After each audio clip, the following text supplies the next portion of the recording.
Here's what you need to know about passport and ID requirements if you're planning to travel in 2026. I'm going to walk you through the rules that actually matter, what's genuinely new versus what's been around for years, and exactly what you need to check before your next trip.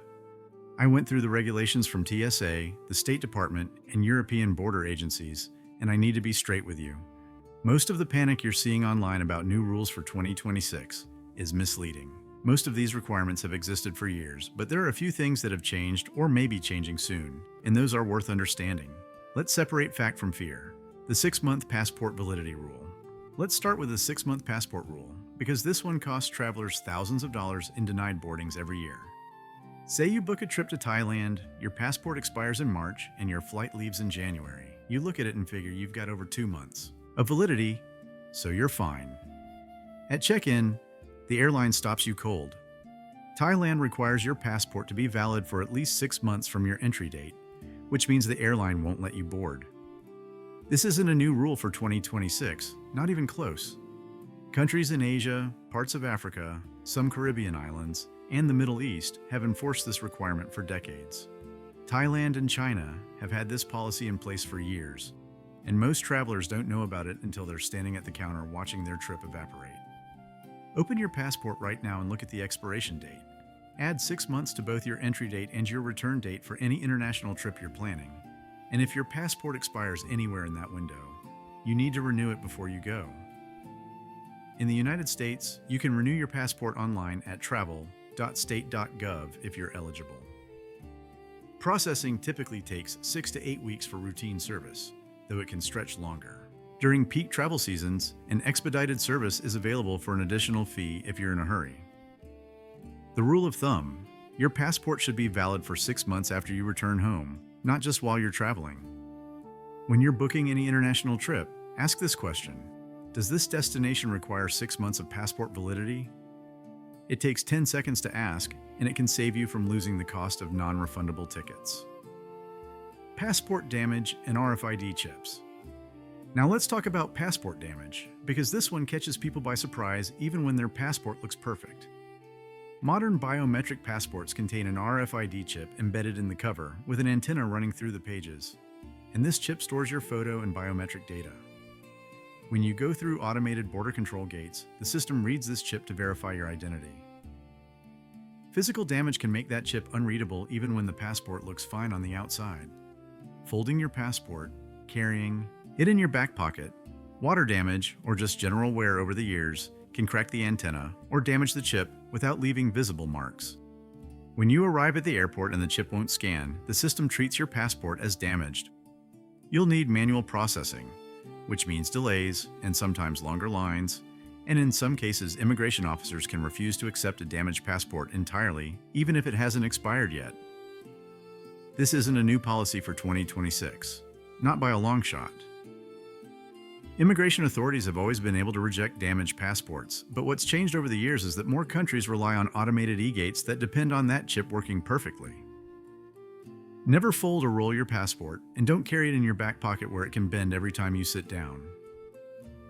Keep it flat in a wallet, document pouch, or hard shell holder, and check it regularly for signs of damage like worn pages, water stains, peeling plastic, or a faded photo. If your photo looks very different from how you look now, consider renewing early to avoid questions at the border. If you're at the counter and the chip fails, here's what to say: I'd like to request manual processing while I arrange to replace this passport after this trip. Stay calm and professional, because arguing won't fix the chip. Real ID for domestic flights. Let's talk about Real ID, because the enforcement timeline has been confusing for years and most people still don't understand what it means. The Real ID Act was passed by Congress in 2005, creating security standards for state-issued driver's licenses and ID cards. The implementation deadline has been delayed repeatedly over the years, and as of my last verified information, the final enforcement deadline was set for May 7, 2025. Here's what Real ID means for you when you're taking a domestic flight within the United States. You need either a Real ID compliant license or another acceptable form of identification to get through. TSA security. Check your driver's license right now and look at the upper right corner.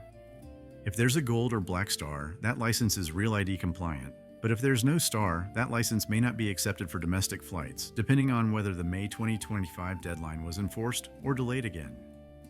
When your license isn't Real ID compliant, you have options that work just fine. You can use your passport or passport card for domestic flights. DHS trusted traveler cards like Global Entry, Nexus, or Sentry, a military ID, or a permanent resident card. Here's my recommendation for anyone who flies even once or twice a year. Use your passport as your main ID for flying, even on domestic trips. TSA accepts it everywhere without question, and you don't have to worry about whether your state has caught up with Real ID requirements or not.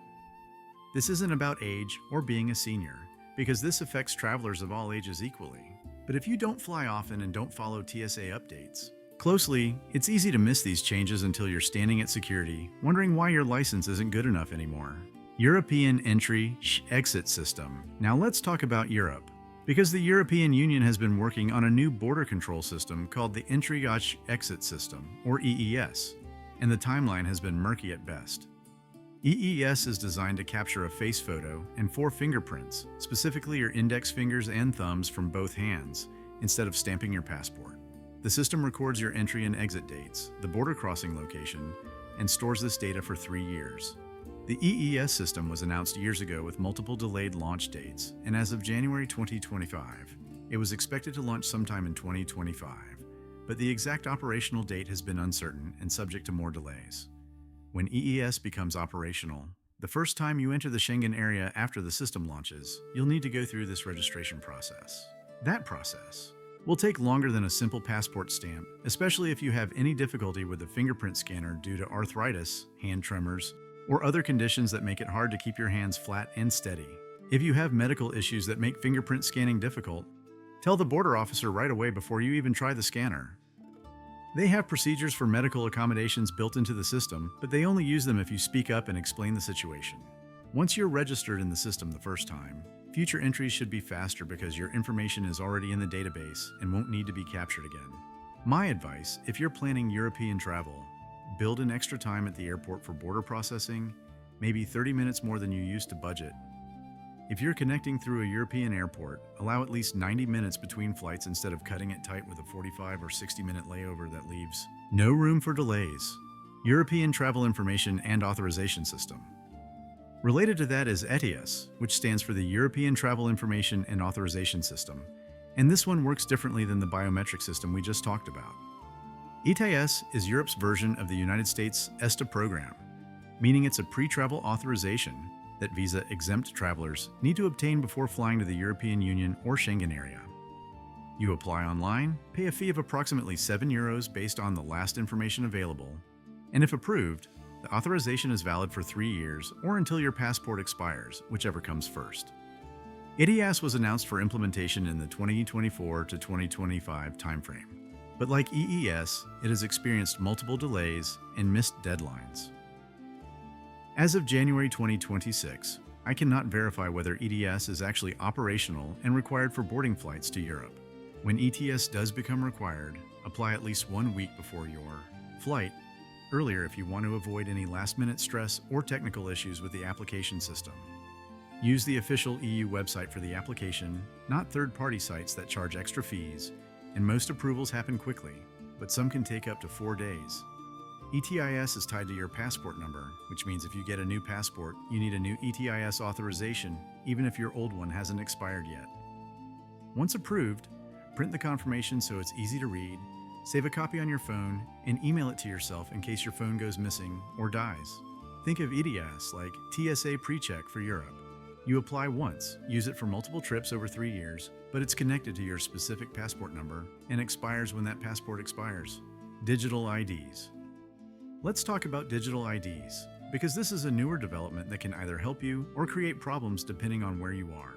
TSA has begun accepting digital driver's licenses stored in Apple Wallet or Google Wallet at select airports, but this is still a pilot program that's not available at all airports or all TSA checkpoints. Several states have launched or piloted digital ID programs, including Arizona, Colorado, Georgia, and Maryland, among others. And the rollout is happening state by state with no consistent timeline.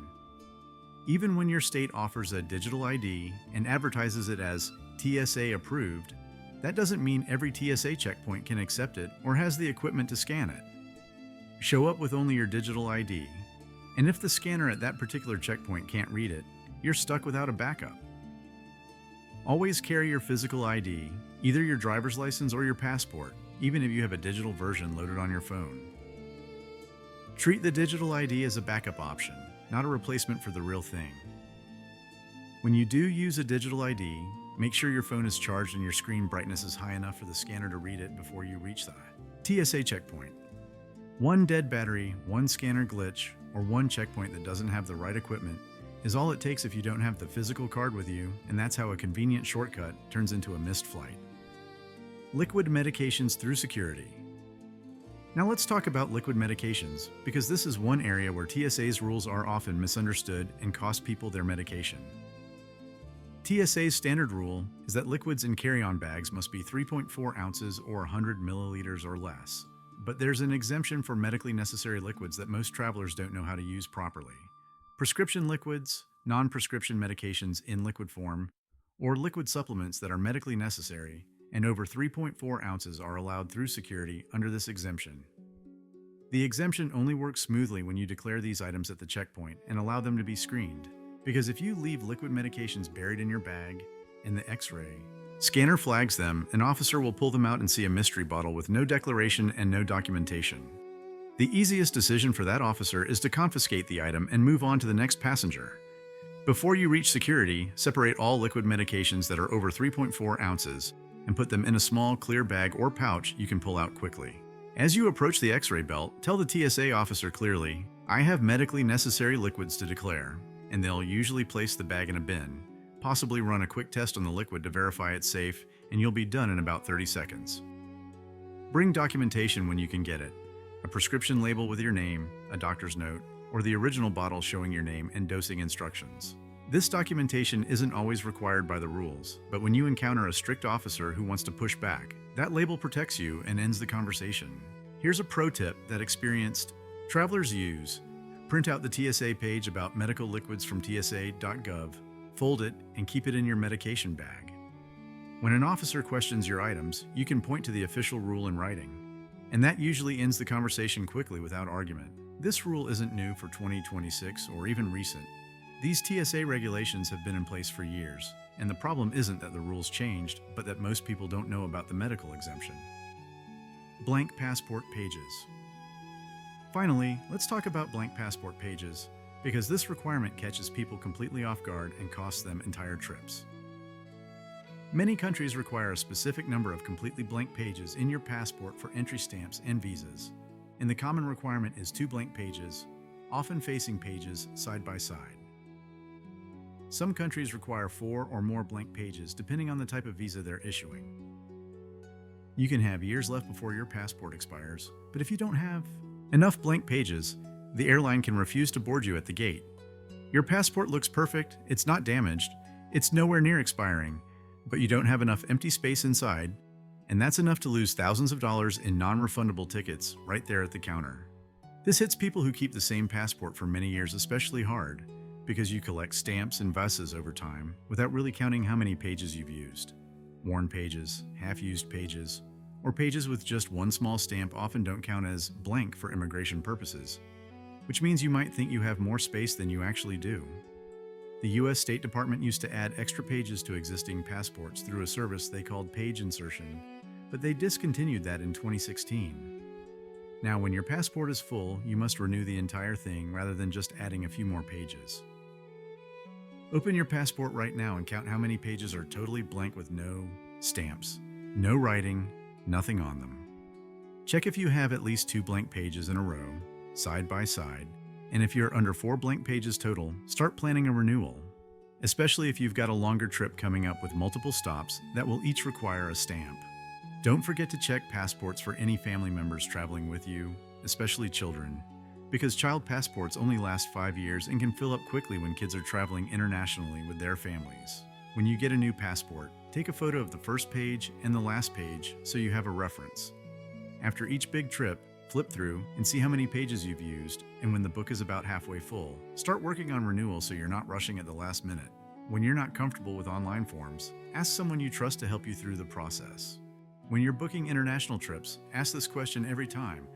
Does this destination require a minimum number of blank passport pages? That one question can save you from a conversation at the gate that ends your vacation before it starts. This requirement isn't new for 2026, or even this decade. It's been in place for decades, and the only thing that's changed is that more people are traveling again and running into rules they didn't know existed. What's actually new? Let's be clear about what's genuinely new or changing versus what's been around for years, because the internet is full of misleading headlines right now. The 6-month passport validity rule? Not new at all. It's existed for decades in many countries around the world. Passport damage causing problems at the border? Not new. Immigration officers have always been able to reject damaged passports since biometric chips were introduced. The requirement for blank passport pages? Not new. That's been standard practice for as long as passports have existed, and countries have needed space to stamp them. TSA's rules for liquid, medications, and the medical exemption? Not new. Those exemptions have been in place for years, and most people just don't know about them. What may actually be new or changing comes down to enforcement and technology. The real ID enforcement deadline was set for May 2025, though I cannot verify the current enforcement status or whether it was delayed yet again. The European Entry or Exit System and ETIAS have been announced with various implementation dates over the years, but both have experienced multiple delays, and I cannot confirm their operational status as of January 2026. Digital IDs are relatively new in the sense that they're being rolled out gradually at select locations, but they're not replacing physical IDs, just supplementing them in some places. Most of the new rules for 2026 you're hearing about online are actually long-standing requirements that have always been there. What happens is that enforcement gets stricter over time, or more people start traveling again after a few quiet years and encounter rules they weren't aware of, and suddenly it feels like everything changed overnight when really it didn't. Conclusion: here's what I want you to take away from this video and actually do when you're done watching. Check your documents right now, today, not next week when you remember. Open your passport and look at the expiration date, then add 6 months to see if you're cutting it close. Count your blank pages to make sure you have at least 4 completely empty ones. Check the physical condition to make sure there's no damage to the chip or the pages. Look at your driver's license and see if it has the Real ID star if you're planning to fly domestically in the United States. When you're planning European travel, stay informed about EES and ETIAS implementation, but don't panic or change your plans. These systems have been delayed multiple times, and when they do launch, there will be clear guidance from airlines and border agencies about what you need to do. Always carry physical identification as your primary document, even if you have digital versions available on your phone, because technology fails at the worst possible times. For liquid medications over 3.4 ounces, separate them before security and declare them at the checkpoint with any documentation you have, and print that TSA page to keep with your medications. Give yourself time for everything, because that's the real key here. Don't wait until 2 weeks before a trip to discover your passport needs renewal, and don't assume everything is fine because you haven't traveled in a few years. Rules get enforced more strictly over time, and what used to slide through might not work anymore even when the rule itself hasn't changed. The goal here isn't to make you anxious about travel or convince you to stay home. The goal is to make sure you're prepared so you can actually enjoy your trip instead of dealing with problems at the airport that could have been avoided. Let me know in the comments which rule surprised you the most, or if you've encountered any of these issues at TSA or immigration. And if you're planning a trip in 2026, take 10 minutes after watching this to check your documents while everything is still fresh in your mind. Your future self at the airport will thank you for it.